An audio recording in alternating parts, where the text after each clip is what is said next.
This video will be a part of a series on the concepts of boredom, distractions, and emotions. There is no such thing as boredom. This particular concept is a fallacy actually. First, the environment is neutral, and boredom is a feeling, which makes it an emotions issue. Are other animals bored? I would say no, or at least not to the level or intensity that we consider boredom. They just live to the capacity/potential that they can, moment to moment. Therefore, boredom is exclusive to our perspective.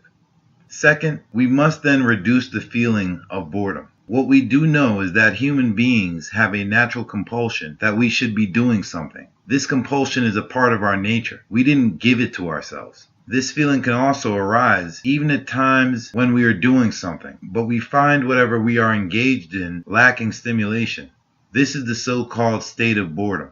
But here's the problem. By viewing boredom this way, we set a fatally flawed trap for ourselves. Boredom becomes skewed and seen as the enemy, something to be avoided, and our emotions become our governor and focus, the theme of human population. We completely ignore or dismiss all the positives of it, such as the fact that boredom is our free time to think. Our best ideas come in those moments. In those times, we are forced to think or be creative. We think ahead of what needs to be done or what is the best thing to be doing presently. Instead, we primarily give our attention to the perceived negative attributes of boredom, never stopping to think that it is our very emotions that give boredom its stigma, or that we, by and large, make our worst decisions when we are emotional, happiness, anger, sadness being some of those emotional states. This has led to a human society that mainly focuses on the pursuit of distractions and excitement. We've put excessive emphasis on fun. This is why there are so many forms of entertainment/theater. Stimulation in practice seems harmless. We all like to feel excited and euphoric. But in our edition of society, stimulation is unscrupulous.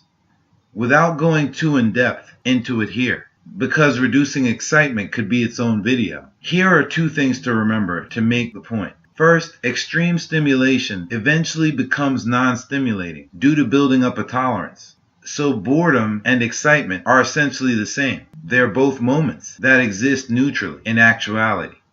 Second, a distraction, regardless of its form, still functions as a diversion from what you actually should be doing, even in times of relaxation.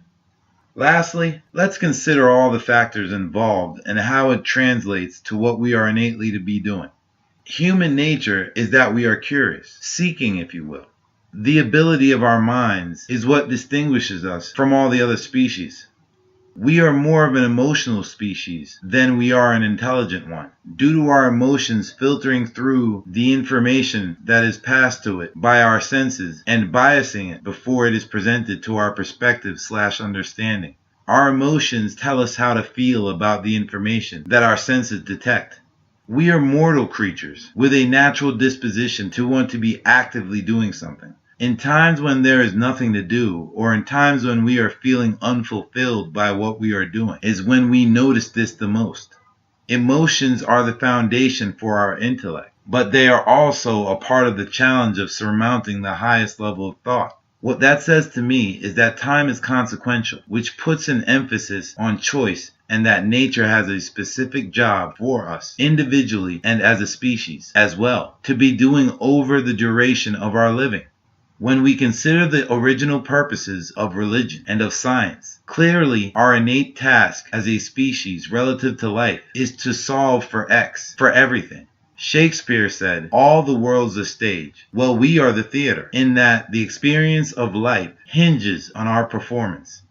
In conclusion, until we've detailed the hierarchical structure of processes in reality, there is no such thing as boredom. We do not have the luxury, only the audacity, to utter such idiocy on the general state of reality.